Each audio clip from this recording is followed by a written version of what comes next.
Hello বন্ধুরা, welcome back to Priyanka JoJo blog. তো কেমন আছো সবাই? আশা করি সবাই খুব ভালো আছো, আমিও ভালো আছি আর সবসময় ভালো থাকবে। আজকে হচ্ছে বুধবার আর এখন 9:45 মতন বাজছে, আমি আমার ব্লগটা শুরু করলাম। তো দেখতে পাচ্ছ বাড়ির বাইরেটা কতটা প্লাস্টার হয়ে গেছে, কি ভালো লাগছে দেখতে। আর আকাশটাও আজকে দেখতে না দারুণ লাগছে, কি সুন্দর নীল আকাশে পেঁজা তুলোর মতন মেঘ ঘুরে বেড়াচ্ছে। আর এই দিকে দেখো আজকে সকালের জলখাবারে কি আছে, বিরিয়ানি, তাও আবার বাসি। তো গতকাল বিরিয়ানি এসেছিল বাড়িতে। এইবার কি হয়েছে বলো তো, মঙ্গলবার দিন তো আমরা নিরামিষ খাই, তাই বিরিয়ানিটা থেকে গেছিলো বুধবার সকালে। আর বুধবার সকালবেলা আমি আবার জলখাবারের জন্য বানিয়েই রেখেছিলাম ঘুগনি।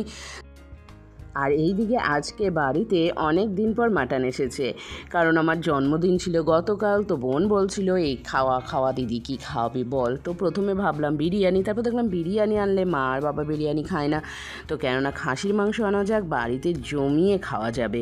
তো সেই মতন এইখানে দেখো খাসির মাংস আজকে নিয়ে এসেছে বাবা।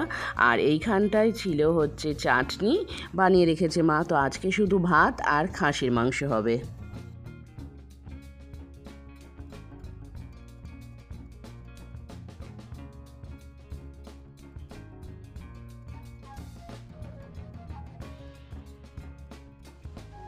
তো বোনের বিরিয়ানি খাওয়া হয়ে গেছে, এইদিকে আমি আর পুচন এবার একটু করে ভাগ করে নিই। পুচন খাবে, পুচনকে থালায় দিয়ে দিলাম, আর আমি গামলার মধ্যে খেয়ে নেব। আর এর সাথে ঘুগনিটা বানিয়েছি, ঘুগনিটা দেখতেও বেশ সুন্দর হয়েছে, তাই ভাবছি একটু বিরিয়ানিকে একটু ঘুগনি মুড়ি খেয়ে নেব। তো এইদিকে মা বসে গেছে শাক ছাড়াতে। শাকটা অবশ্য আজকে হবে না, কালকের জন্যই হবে। আর এইদিকে দেখো বিরিয়ানি আমার খাওয়া কমপ্লিট। তো একটুখানি ঘুগনি মুড়ি নিয়ে নিয়েছি, তার মধ্যে পেঁয়াজ কুচো আর ভাজা মশলা দিয়ে এখন খেয়ে দিয়ে নেব। তারপর অফিস চলে যাব, আবার দুপুরবেলা বাড়িতে আসবো আজকে খাওয়া দাওয়া করতে। আমি বাড়িতে আসলাম এখন দুপুরবেলা খেতে। তো এইখানটায় তোমাদের সকালবেলা দেখিয়েছিলাম উপরে ওই দিকটা প্লাস্টার হচ্ছে। তো প্লাস্টারের কাজটা কত দূর কী এগুলো দাঁড়াও তোমাদের দেখাই একবার। এই দিকটা করে প্লাস্টারের কাজটা চলছে, এই ওপরে, এই উপরটা এদিকে দেখাও যাচ্ছে না, এইখান দেখা যাবে এই নিচটা করে। এই জায়গার টিনটা খুললে তারপর দেখা যাবে। এখানটা দেখতে পাচ্ছ ওপরের দিকটা পুরোটা প্লাস্টার হয়ে গেছে, এই দিকটা পুরোটা প্লাস্টার হয়ে গেছে। এবার এই দিকটা করে কাজ চলছে, আর এই দিকটাও প্লাস্টার হয়ে গেছে, তারপরে এই দিকগুলো হবে। এদিকে এই নিচ দিয়ে দেখা যাচ্ছে এখানটায়ও হয়েছে, জানলা বন্ধ আছে। এবার আমি ভিতরে যাই। এই আমার গাছগুলোতে দেখো সিমেন্ট পড়েছে, এগুলোকে ধুয়ে দিতে হবে ভালো করে, কলা গাছগুলো ধুয়ে দিতে হবে। এই গলিটা বেশ সুন্দর পরিষ্কার হয়ে গেছে। এই গলিটা এই সাইড দিয়ে মনে করলে গাছ লাগাতে পারবো, কিছু গাছ অবশ্যই। এই দিকটা দেখো এখন কত সুন্দর পরিষ্কার হয়ে গেছে গলিটা। এই দেখো আরেকটা বেবি হয়েছে কলা গাছের।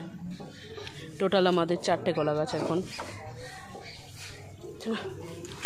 ভিতরে যায়, এখানে কুমড়ো গাছটা একটু সিমেন্ট পড়েছে। এসে এমনি দারোয়ান, আমার দারোয়ান বসে আছে এখানে।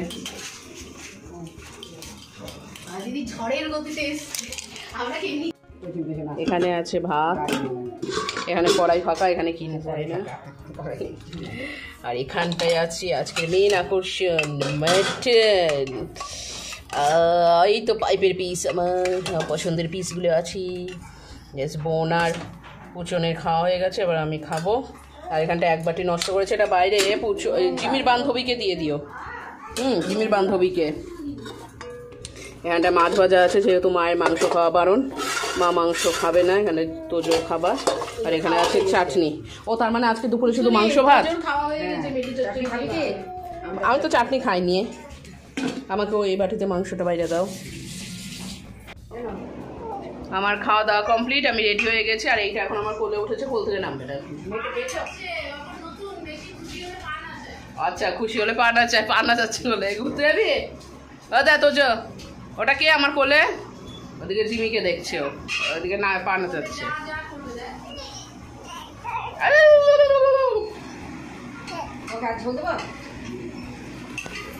অপুচন ভাইকে নিয়ে আমি বেরোই।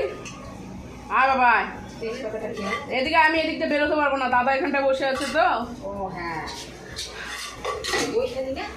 বাবা আর মা এখানে বসে খাচ্ছে। দইটা খাওয়া হলো না, ওর মধ্যে একটু বিট লবণ দিয়ে দাও তো, বিট লবণ আর গোলমরিচ আর তোমার ভাজা মশলাটা মেরে দিই চট করে দইটা। এতে তো ভাই ভাই ভাই ঝুলে গেল, ভাইকে দাও।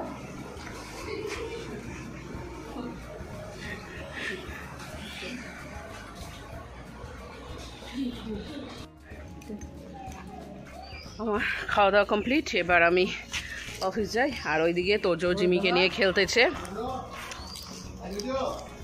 মা আসছি আমি।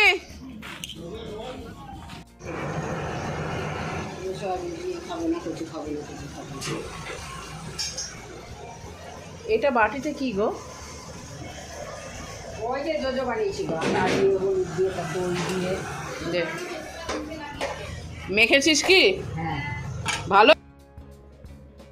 বাড়িতে এসে দেখলাম পুচন একটা ফেস প্যাক বানিয়ে রেখেছে। তো তার মধ্যে অনেক কিছুই ছিল, আটা ছিল, দুধ ছিল, দই ছিল, তারপর হলুদ ছিল, সব কিছু দিয়ে। এইবার আমি ভাবলাম তাহলে এবার জিজ্ঞেস করি এটা মেখেছে নাকি। তো বাড়িতে সবাই মোটামুটি মেখেছে, বললো হ্যাঁ ভালো ভালো, জিনিসটা ভালোই বানিয়েছে। ভাবলাম তাহলে আমিও একটু বানিয়ে নিই। আমার তো আবার এই সমস্ত রূপচর্চা ফেস প্যাক এইগুলো খুবই ভালো লাগে। তাই এবার একটু আমিও লাগিয়ে নিই মুখের মধ্যে। তো ওটা যেটা বানিয়ে রেখেছিলো বাটির মধ্যে, তো ওটার মধ্যে একটু ব্রাশ দিয়ে দিয়ে মুখে লাগিয়ে নিলাম। আমার আবার একটা সমস্যা হয়, হলুদ মুখে লাগালে মুখটা একটু চুলকোয়। তো বুঝতে পারছি না এখন চুলকোবে কি না।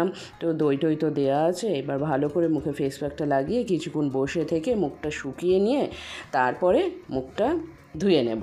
তারপরে রাত্রে খাওয়া দাওয়া।